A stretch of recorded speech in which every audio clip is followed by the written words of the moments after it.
Uwazirike was agitating during Obasanjo. A lot of people were agitating. So now that you have arrested, you come down Uwazirike that time, Nnamdi Kanu came up. Now that you have arrested Nnamdi Kanu, Simon Ekpa is there. I think this data from Ned Nwoko was telling you that even if you arrest Simon Ekpa today, another Simon Ekpa will come out. So the issue there is that address all those issues. The reason that can negotiate with him and allow him to continue with his agitation. If he meets the criteria of being having his own Biafra, so be it. Don't tell us that this country is not negotiable. Is not negotiable. The unity of this country is not negotiable. It's negotiable for Christ's sake. Because if things are not working the way it's supposed to be, I told you the other day I came here. I said that somebody from China has a say in this country and somebody from Southeast. Let's use what is going on now. The president is from where? Vice is from where? Speaker is from where? Senate president is from where? CJN is from where? Court of Appeal president is from where? National Industrial Court president is from where? Chief Judge of Federal High Court is from where? You are telling me that yes, now that you have removed Kennedy Ohanele and you are now brought in Jan Kojuku, that the people of Southeast will jubilate. Are you talking to idiots? Look at the people that you are talking about. Check. Let me start with the sports. In football, the people that have made Nigeria proud are the people of Southeast. In commerce, in aviation industry, name it. In academics, they are from people of Southeast. But when it comes to power, they are not qualified. I will tell you, Mr. President, from the first day you are inaugurated till as I'm talking to you, all your policies, administration is totally against the people that we are governed. One of Nnamdi Kanu's legal counsel by the name Barrister Maxwell Opara has revealed a powerful statement concerning the Biafran movement. Maxwell Opara looked into the perspective on the issues surrounding Nnamdi Kanu's detention, the marginalization of the Southeast, and the Biafra movement. He asserts that suppressing or imprisoning Biafran agitators will not stop the agitation, as the root issues lies in the systemic injustice and exclusion of the Igbos, particularly towards the Igbo people in Nigeria's southeast region. According to Maxwell Opara, such grievances fuels the demands for self-determination and calls for restructuring within Nigeria. Maxwell Opara argues that the Nigerian government should address these fundamental issues rather than resorting to punitive measures. He mentions the perceived ethnic imbalance in key federal positions as a reason for unrest, urging the Nigerian government to release Nnamdi Kanu and initiate genuine dialogue with Southeast representatives. Maxwell Opara further stated that the issue of Biafra agitations lies solely on the marginalization of the Igbos. He stated that the Tinubu government cannot quench the fire that is already burning by adding more fuel. He stated that detaining Nnamdi Kanu and trying him in court cannot stop the Biafra movement. He stated that the Biafra movement is spiritual. It is a call to glory. That detaining Nnamdi Kanu or other agitators cannot stop the Biafra movement. He stated that detaining Nnamdi Kanu and other Biafran agitators is not the solution. Rather, it is going to increase the agitation. According to Maxwell Opara, the Biafra movement is caused by the marginalization of the Igbos. The Igbos were being marginalized in Nigeria. After the Biafra war, they have been marginalized in Nigeria. That is to say, since Nigeria got independence and after the civil war, no Igbo man has have a powerful key position in Nigerian government. That is to say, no Igbo man has become president in Nigeria since Nigeria fought the civil war. So the Igbos are being marginalized, they have been discriminated in Nigeria, and because of this marginalization, the Igbos are clamoring for a new state. They want to leave Nigeria to form their own country where they will be respected and included in the politics of the country. According to him, the Igbos are not recognized in Nigeria, the Igbos are not accepted in Nigeria, and that is why, in terms of politically, the Igbos are not accepted. Maxwell Opara highlights the Southeast exclusion from key government role, contrasting the region's contribution to Nigeria with the limited political power allotted to them. This lack of representation, he suggests, drives feelings of disenfranchisement. He stated that the Igbos are very good in all economy, the Igbos are good in football, the Igbos are good in the music industry, the Igbos are good in the movie industry, the Igbos are good in commerce, banks, manufacturing, trade. But when it comes to politics, the Igbos are being rejected. He stated that only the Fulani, Hausa, and Yoruba are the ones that have been ruling Nigeria. No Igbo man has been given the chance to rule Nigeria, and the Igbo felt marginalized, they felt disenfranchised because they have not been given a political role to control or rule Nigeria. So this is the major issue that the Nigerian government should fix, that if they were able to have a dialogue with the Igbos and settle all these problems, there wouldn't have been anything like Biafra movement. But for the fact that the government have refused to address this issue, instead the government decided to use force on the Igbos in the southeast. This has increased the Biafra movement. Now everyone is now interested in the Biafra movement. According to him, when Ralph Wazirike was agitating for the Biafran movement in 1999, 2000, 2001, when Obasanjo was still the president of Nigeria, many Igbos were not interested because they feel that the war that took place in 1967 to 1970 was still fresh to them, and they don't want such kind of war to repeat itself again. They were hoping that one day the Igbos will be given the chance to rule Nigeria. One day the Igbos will be included in the affairs of Nigeria.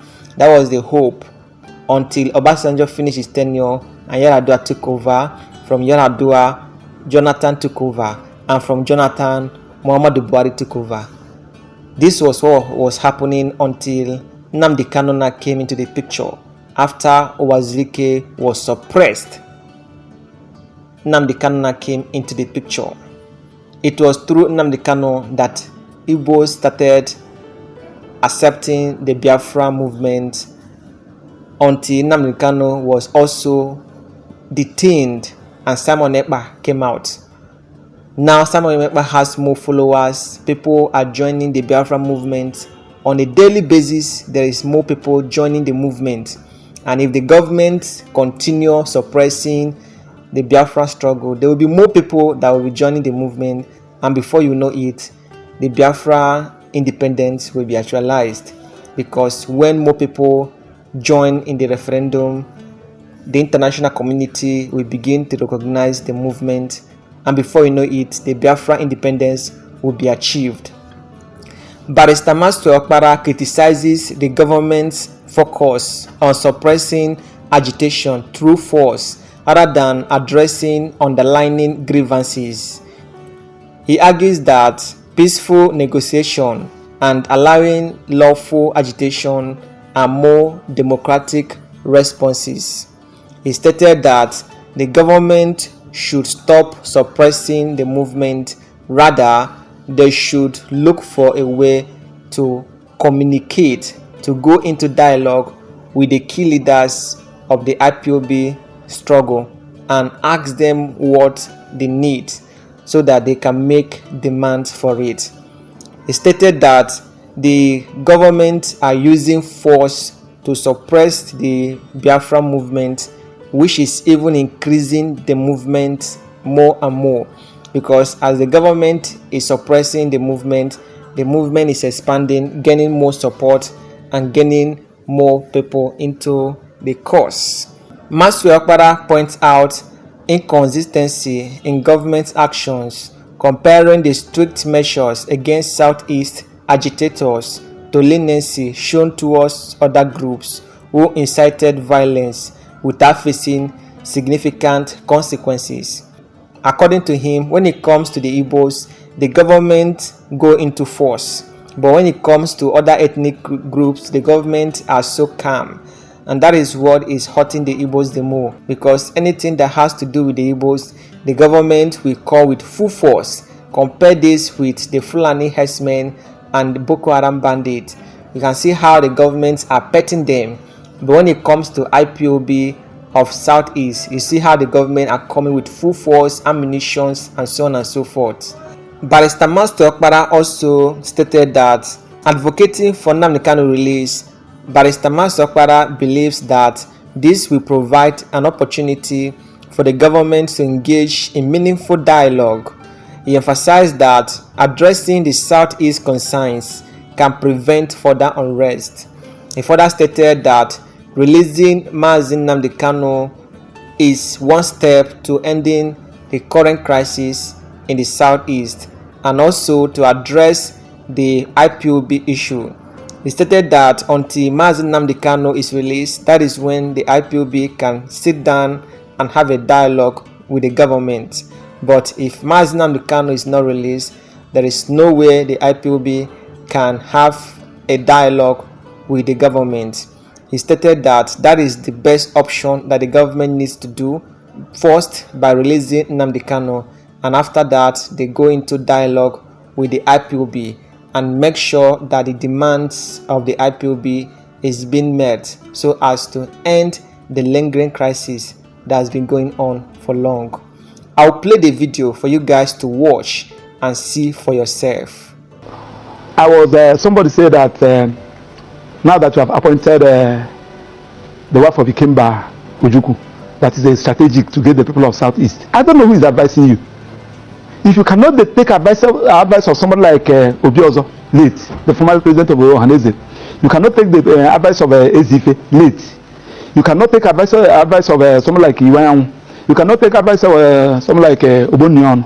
I can mention Mbazulika Mechi. Those that have seen it all. What's the advice that they give? That you should release Nnamdi Kanu. Give them that sense of belonging, so that there will be peace. Now, Nkole, these are assignment to you. Check all the whole countries that is predicated their governance on injustice and unfair treatment against some sections of that country. That country will never have peace. I can go on and on. Why America is succeeding today is because America believes in if you are qualified, you are qualified. As they are treating somebody from American India, they are treating African American like that. That's why somebody from Kenya will go to America and become the president, and you see them progressing.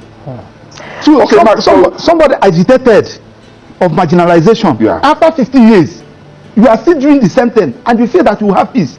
It's more spiritual than physical. Okay, let's go back to the cabinet, Max. Now, I've heard different schools of thought. They're saying that the things are changing, and this whole idea of having, several slots per state isn't really that fashionable anymore.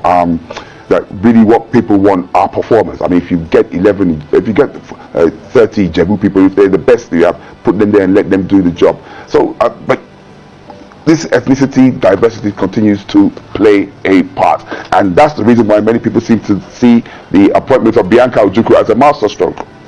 You see, why if you go to Dubai now, nobody talk about the president. Nobody cares. If you go to UK, nobody talk about who is the president. Nobody cares, because the system is functional. Why people are talking about this issue of it is my turn, it is not my turn, equitable treatment, because some persons felt that this is their father's inheritance. Leadership in this country is their father's inheritance. So that's why you will now see somebody like Buhari, who's supposed to be in jail now, will rule this country for good 8 years. And he will come out to tell you that I will never look for those who gave me 95%. I'll be talking about those who give me 5%. And he rubbished this country with incompetent set of people. Now, Mr. President came up again. Go to CBN, go to NNPC, go to all those key sectors of the economy. Look at those of the people that are working there. Now, the people that you have been marginalized, that you fail to carry along, and people have been asking you, allow these people. They have helped this country. Max, there's a picture up there. What do we? Yes, that is the day Iwayan visited Nnamdi Kanu. You can see us there. And Iwayan, this is in his parlor. Iwayan was crying after visiting Nnamdi Kanu. Thereafter, I think crying about what? About the way Nnamdi Kanu is being treated. And Iwayan pleaded in that press interview that the president should release Nnamdi Kanu. That is the only area you have peace. I'm talking about the one that have seen it all. Then, after how many months, what happened? Few weeks after Iwayan died, you are still holding Nnamdi Kanu. And you now turn around, somebody now tell you that go and appoint Bianca as a minister. That Bianca, if you appoint Bianca as a minister, there will be peace in her. So Bianca, after you are swearing in, you go to Southeast and address them. That now that I have been given a minister, everybody should calm down. No, apart from really, weighing into the Nnamdi Kanu case you talked about, but the appointment of Bianca Ojukwu, who was a former Biafran warlord, really, so don't you think that in itself is the president trying to also carry the Southeasterners along? So Kennedy Ohanele is not from Southeast. You remove somebody from Anambra and put another person from Anambra. That's with the, I think, Minister for State for Foreign Affairs of what they are giving. So that's the only thing that will calm the people of Southeast down. One is to release Nnamdi Kanu, restructure this country, carry the people of Southeast along. Release Nnamdi Kanu, negotiate with him, and allow him to continue with his agitation. If he meets the criteria of being having his own Biafra, so be it. Don't tell us that this country is not negotiable. The unity of this country is not negotiable. It's negotiable, for Christ's sake. Because if things are not working the way it's supposed to be, I told you the other day I came here, I said that somebody from China has a say in this country and somebody from Southeast. Had it been that flag, Chinese flag and the Russian flag that we are carrying in Kano, had it been that flag we are carrying in either Enugu or Anambra or Imo, by now that Southeast would have been turned into ashes. So Ndiboho went to London last week to present a paper. I need Orubudu Republic. Had it been that somebody from Southeast went to that London to present that paper, by now they would have been picked up. So we are not nobody from Southeast, we are being treated as a slave in this country. And that is the essence of this agitation. He's not qualified to be the president. He's not qualified to hold any key position. He suffered on his own, established himself. He will acquire land from their state. Go and see what is happening in Lagos. They are busy collecting lands belonging to the people of Southeast. People with CFO. You go to court, which court? It's not their own court. So what we are saying is that this particular issue can be addressed when the president calm down. The reason Nnamdi Kanu, have a discussion with him. You have been having a discussion with bandits and the so-called repentant Boko Haram. Tell me the offense of Nnamdi Kanu, because he's agitating for self-determination, which is his own constitutional fundamental right granted to him by the constitution and the law. Well, the government's angle is not because of the agitation, because they know that everyone has a right to agitate, but they said the way he was going about it, like and then people were being incited. Well, that's even not what I'm what of the wife of the president incited people during the election? The wife of the president, he incited people that Igbo should go. What of the one Oba of Lagos said that Igbo should go and fall into lagoon? What of those that came out and said that Igbos will not vote? If you are not voting for APC, you will not vote. What happened to them? Has anybody been arrested? That Nnamdi Kanu said something, then you now term that thing he said as is a terrorist, is a crime of terrorism. You charge him for terrorism.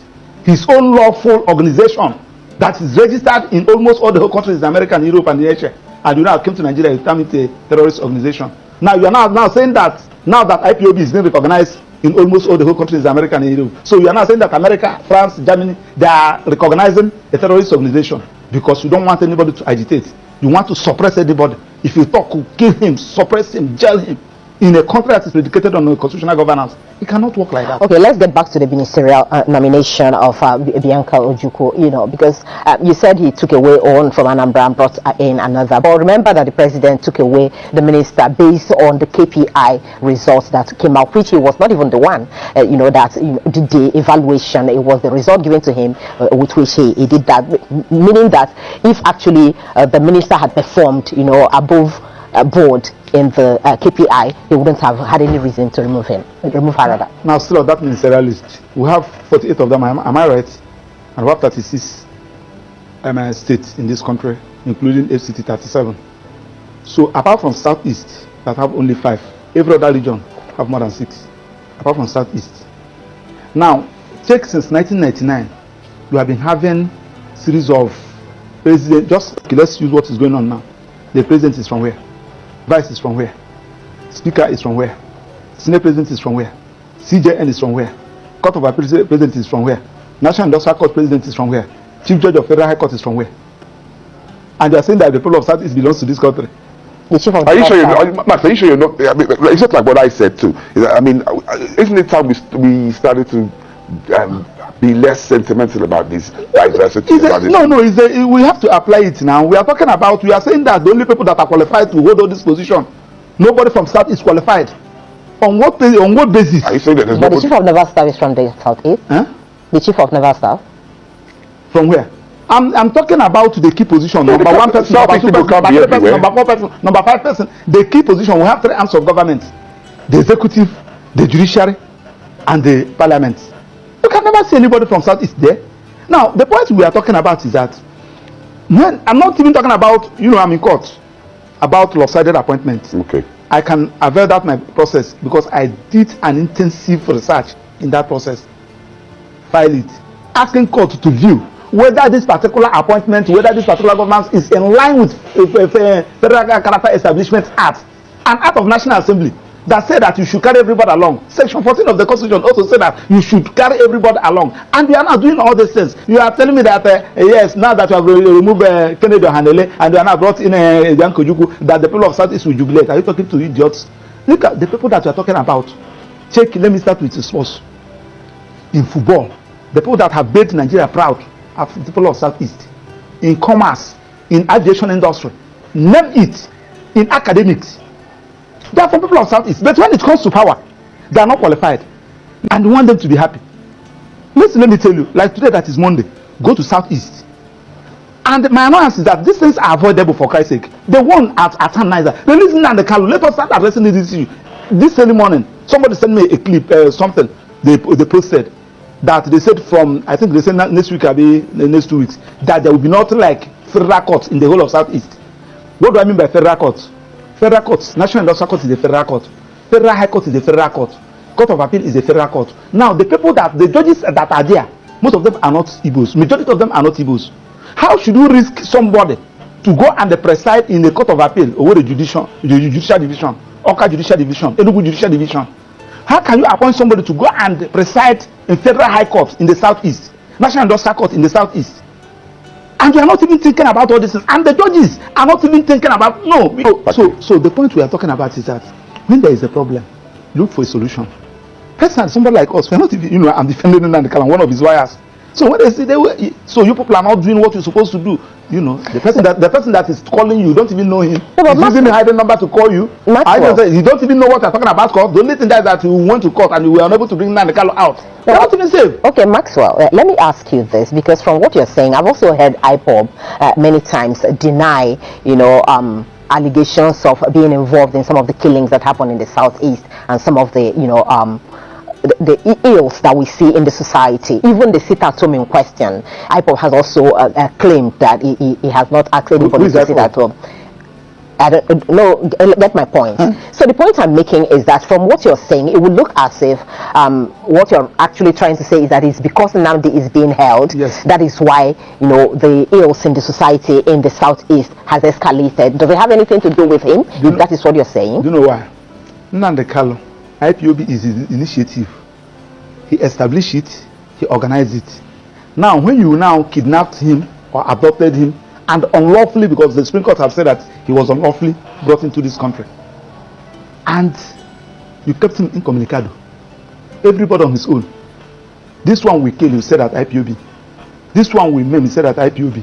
Everybody on his own. That's why I ask you the question, who is IPOB? The IPOB you know is Nnamdi Kanu. So Nnamdi Kanu, if Nnamdi Kanu is out, you will know who is who. Simon Ekpa will talk his own. Emma Powerful will talk his own. This one will talk his own. This one. Who is IPOB? That you are even talking. Simon Ekpa is in Finland. Emma Powerful, I don't know where he's operating from. Another person is operating from somewhere. Issuing threats. Just like the one somebody told me. I don't even know where that one is coming from. So the easiest way to do is the one that you know. Nnamdi Kanu. Then tell Attorney General, as he discontinue the charges against the president of Mieti Ala Kato, discontinue that of Showore, they are all terrorism. Tell them to discontinue that of Nnamdi Kanu and allow Nnamdi Kanu to agitate. It is his right. I told you the other day. You see, that's where the problem is, really. The guarantee, that there will not be problems, even if Nnamdi Kanu is because you're saying allow him to agitate and he goes about it the way he used to, like, the government have actually feared. That may also create more problems, don't you think? Let me tell you, there are some things that you asked me the other day whether they are talking about condition giving Nnamdi Kanu. I told you one question. I say, if you give Nnamdi Kanu condition that he feel after meeting up that condition, he will still live like a human being, so be it. But when you give him condition and you are removing that made him a human being, he will tell you no. What is that made you a human being? That thing that makes you a human being is your ability to exercise your fundamental rights. And when somebody said, now I'm going to employ you here, I will be paying you $500,000 every month, but you will not talk, you will not move out, you say, do away with your job. When somebody said, I'm going to release you, but I'll cut one of their hands, say no. The agitation for self-determination is a fundamental right. And if you people fail to understand it, I can agitate that I need the Republic of Maxwell. Yeah. It is my right. Anybody can agitate. I don't even need crowd to follow me. It is when you now feel that you have gotten the necessary need the necessary qualities, then so be it. It is now left for the president who believe in democracy, who believe in government of the people by the people, to apply an initiative. What is the initiative? Release the person, start addressing all those issues that gave rise to this agitation.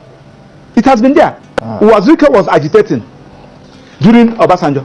A lot of people were agitating. So now that you have arrested, you come down Uwazuka that time. Nnamdi Kanu came up. Now that you have arrested Nnamdi Kanu, Simon Ekpa is there.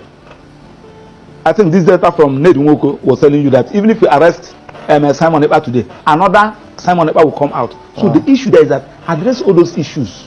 So for you, it's not about ministerial appointment. No. That one. Okay, that one is the complete distraction. It shouldn't even come in. Okay. After turning in now, let Bianca come and address the Igbos in Enugu. So that is the video. You have watched it and you have seen for yourself. Please, if you love this video, give us a thumbs up. Don't forget to subscribe to my channel for more video like this. And also look at the top right hand corner of the screen and click the icon to watch my next video. I will see you again in my next updates. Enjoy the rest of your day. Goodbye.